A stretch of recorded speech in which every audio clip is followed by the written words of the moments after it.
Aí, moçada, tudo pizza, meninas, meninos, meus companheirinhos. Toma uma aguinha, né, para começar. Solvente universal, afinal de contas. Bom, crianças, vocês sabem, eu sou Dimas Vilaça, professor de Ciências da Rede Autorizada de Ensino, e nós estamos aí, no momento, dando prosseguimento à resolução das provas da grande FUVEST, a banca permanente, comissão permanente dos vestibulares da Universidade de São Paulo, que é uma prova em 2 tempos. Você sabe disso. No primeiro tempo você tem lá Xzinho, passa 3 por 1 número de vagas, vai para a segunda, são 6 questões. As questões bem mais complicadas, não, bem mais aprofundadas, né? Normalmente com item A e B no mínimo, às vezes tem algumas com item C e D até, e ele tem uma abrangência legal. Essa questão de número 5, por exemplo, de 2 e 16, é uma questão curiosa. Nós fizemos a parte A na aula anterior, a gente está desmembrando os itens para não ficar muito longo, para não ficar muito cansativo. Então você lembra, olhando aí, né, os meninos estão botando para vocês aí, ó, a questão era o seguinte: a oxidação do SO2 a SO3 é uma das etapas da produção de ácido sulfúrico. Tu lembra que eu te falei também da chuvastre? Então, ele pega o SO2, ó, dióxido de enxofre, também costuma ser chamado de anidrido sulfuroso, né? O enxofre com A4 ali, ó, mais meio mol de O2, ele vai usar os menores inteiros possíveis, dando SO3. Você se lembra que é o trióxido de enxofre. Ele acertava com 2, 1 e 2. E admitia, você olhando lá para a equação, a reversa. Dizia que o ΔH era menor que zero, nós não precisamos mais disso, ΔH é menor que zero, reação isotérmica. Calor de reação positivo, ΔH é negativo. Eu te demonstrei isso no item A. Aí no item A, só retomando, os meninos estão botando de novo, ele dá um quadro mostrando 3 experimentos feitos com variação de pressão e temperatura, e ele perguntava quais eram as condições mais adequadas. Nós marcamos o tópico 4, né? Ou seja, quando nós tínhamos aí, na verdade, nós não marcamos o 4, nós marcamos o tópico 1, por quê? A temperatura mais baixa, 400, e nós ficávamos entre 1 e 4. Nós marcávamos 400, mas a pressão, você lembra que o deslocamento de equilíbrio com a pressão, ó, eu tenho 2 mais 1, 3 e aqui 2. Quanto maior a pressão, mais o equilíbrio se desloca para a direita. Você lembra que o equilíbrio se desloca com o aumento da pressão no sentido do menor volume. Mas está bem explicado na aula anterior. Então nós ficamos entre A1 e 4, mas marcamos a 1 porque tinha uma pressão maior, o que favorecia o equilíbrio deslocar para o lado de menor volume, ó, 2 volumes, aqui 1 mais 2 é 3, né? Te expliquei. Bom, foi tranquilo, então marcamos o item 1 e justificamos. No B, ele fala assim, ó, agora vai mudar um pouquinho a conversa. Ele fala assim, ó, no B, estou puxando aqui no meu monitor, né? Ele fala, em um dado instante T1, ele vai pedir um gráfico, fica ligado. Foram medidas as concentrações de SO2, O2 e SO3 em um reator fechado. Então, experimento sistema isolado, né? Fechado. São gases, estão todos na fase gasosa, você viu aí. A 1000 graus da escala Celsius. Embora a temperatura aqui não venha a ser importante, mas nós vamos colocar. Ó. Então ele diz que a temperatura é igual a 1000 graus na escala Celsius, 1000 graus centígrados. Se você tivesse que utilizar, obviamente, você converteria para a escala absoluta, a escala termodinâmica, Kelvin, Tzão, Tzinho mais 273, mas não vai ser preciso, né?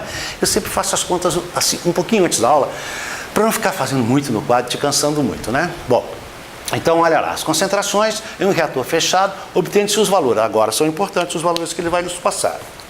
Ele diz que a concentração de SO2, ó, então, concentração de SO2, quando ele coloca dentro do colchete, isso indica o seguinte: tudo que você coloca dentro de um colchete em química, ó, X dentro do colchete, é o número de mol ou quantidade de matéria de X sobre V. A molaridade, concentração molar ou concentração em quantidade de matéria. Ele vai te dar essa concentração. Ele vai te dar a concentração em quantidade de matéria de SO2, de O2, e vai te dar também a concentração em quantidade de matéria do SO3. Olha aí. Então vamos ver os dados dele. Ele fala, a concentração de SO2 era 1 mol por litro. Então, ó, SO2 é 1. Vamos botar assim? 1 mol por litro. Ó, 1 molar. Antigamente a gente falava assim, né? A gente fala a quantidade de matéria. Para fazer o cálculo fica mais fácil. Dá também a concentração em quantidade de matéria do O2, ele diz que é 1,6 mol por litro. Tá? E dá também a concentração de SO3, que ele diz que é 20 mol por litro. Né? Então tá aí, ó, 20 mol por litro, tranquilo, normal. Daí, o que ele vai falar? Considerando esses valores, como é possível saber se o sistema está ou não em equilíbrio? No gráfico da página, dentro do item B tem 2 subitens. O segundo no gráfico da página de resposta, represente o comportamento das grife, das concentrações dessas substâncias no intervalo de tempo entre T1 e T2, considerando que em T2 o sistema está em equilíbrio.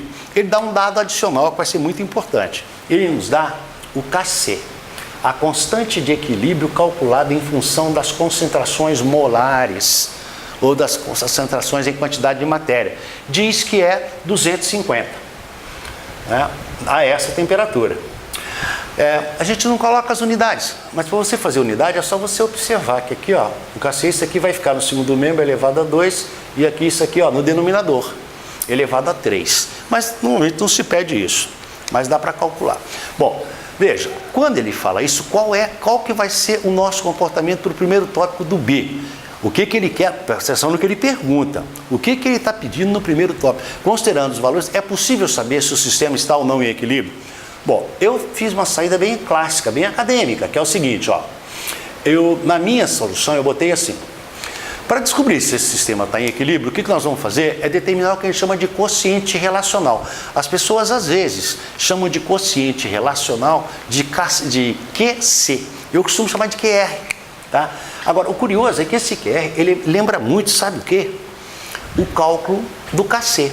Você sabe que para que isso aqui esteja em equilíbrio, presta atenção agora, eu tenho que ter V1 igual a V2. Nós analisamos isso em outras questões. Eu te mostrei isso, até no item A. A velocidade 1 tem que ser igual a 2, mas isso não quer dizer que necessariamente as concentrações do primeiro membro têm que ser igual ao segundo. Por quê? Quando eu calculo, se V1 vai ser concentração de SO2 elevado a 2, que multiplica a concentração de O2 elevado a 1. V2, concentração de SO3 elevado a 2. A realização das massas, só entram reagentes. Então, quando você calcula a velocidade 1 igual a 2, quer dizer que a velocidade em que o SO2 reage com o O2 para formar o SO3 é a mesma que as moléculas de SO3 colidem entre si e reconstitui o O2 e o SO2. Mas isso não quer dizer que necessariamente a concentração de SO2, de O2 e de SO3 sejam iguais. O quociente, que ele chama aqui de quociente reacional, nós vamos marcar por QR, ele vai te mostrar isso. Por quê? Porque o que indica o Kc na verdade? O Kc, se o Kc é maior que 1, olha, como é que seria o Kc aqui? Só pra gente, eu vou fazer e depois eu apago. A constante de equilíbrio aqui em função de concentrações seria, ó, observe, a concentração molar de SO3, ó, que você tem, olha aqui, ó, elevado ao quadrado, ao coeficiente de balanceamento, sobre a concentração molar de SO2, ó, elevado a 2, que multiplica a concentração molar de O2, ó, elevado a 1. Veja, isso pode ser, o Kc pode ser maior que 1, menor que 1 ou igual a 1. Raramente ele será igual a 1. Se o Kc é maior que 1, indica que você tem um valor maior no numerador. Kc maior que 1 indica que você está tendo uma preponderância da reação V1, que a quantidade de SO3, ó, a concentração de SO3, é maior do que o produto da concentração de SO2 e de O2. Se isso aqui é menor que 1, vai indicar que o numerador é menor que o denominador. Então, quando o Kc é menor que 1, você vai entender que é a reação da direita para a esquerda, SO3 sendo transformado em O2 e SO2, está preponderando sobre a reação da esquerda para a direita. O Kc serve para isso. Agora, o quociente relacional é a mesma coisa. A gente usa para testar se está em equilíbrio ou não. Quando esse quociente relacional der o mesmo valor que o Kc, está em equilíbrio. Então, observe que por isso que ele te deu o Kc. Ele diz que o Kc era 250. Tá? Por quê? Porque você vai ter que testar. Então, nós vamos calcular o quociente relacional. Se der igual, o mesmo valor, está em equilíbrio. Lembre-se, no equilíbrio tu tem V1 igual a V2, ele explora muito isso. Mas não necessariamente você tem que as concentrações do primeiro membro são iguais às do segundo. Imagine que você tivesse no primeiro membro 4 vezes 3, 12 o produto. Isso pode ser igual a 6 vezes 2, que é 12. Tu compreendeu? Não necessariamente as concentrações têm que ser iguais no primeiro e segundo membro. Perceba isso, o que tem que ser igual é a velocidade direta, V1 igual a V2. Bom, se você entendeu, se não entendeu, entre em contato com a gente aí, a gente consegue fazer uma explicação melhor para ti, mas acho que você entendeu. Então, como é que nós vamos calcular agora o quociente relacional? Vamos chamar esse quociente relacional de Q. Quociente, você sabe, sinônimo de fração. Eles normalmente chamam nos livros de QC. Eu costumo chamar de QE. Quociente relacional, até para você guardar mais fácil. Então, o quociente reacional, quociente da reação. Reacional. Às vezes a gente pronuncia mal, né? Às vezes o microfone encosta. Então, o quociente dessa reação vai ser exatamente isso que você viu. Ó. Olha aqui. Ó. Olha aqui. Você já viu que vai ser igual, né? Ó. Concentração, olha aqui, de SO3 elevado ao quadrado sobre concentração de SO2, ó, elevado, olha só, a 2, que multiplica a concentração de O2 elevado a 1. Ó, concentração de O2 elevado a 1, não precisa colocar. Ô, Dilma, mas a mesma coisa que ele tivesse calculado exatamente. Agora, toma cuidado, porque às vezes tu tem um valor do KC que não é igual ao do quociente relacional, então você não tem um equilíbrio. Para isso que se presta o quociente relacional. Substituindo os valores numéricos, nós vamos encontrar a concentração de SO3, ó, foi dada aqui, ó, concentração de SO3 é 20. Então você coloca, ó, 20 ao quadrado, que vai dar 400, sobre a concentração de SO2, que é 1, ó, elevado ao quadrado, 1 ao quadrado, que multiplica a concentração de O2, olha só, a concentração de O2, que é igual a 1,6, olha aqui, concentração, ó, de O2 agora, dada aqui, ó, 1,6. Fazendo os cálculos, nós vamos ter que o quociente relacional é igual a 400 sobre, ó, 1,6, que vai dar exatamente 250. Então, tu nota que o quociente relacional deu 250 e que ele tinha te fornecido a constante de equilíbrio 250. Então, está em equilíbrio. Exatamente. Por quê? Porque o quociente reacional foi igual à constante de equilíbrio. Tranquilo. Última etapa. O segundo item do tópico B é o gráfico.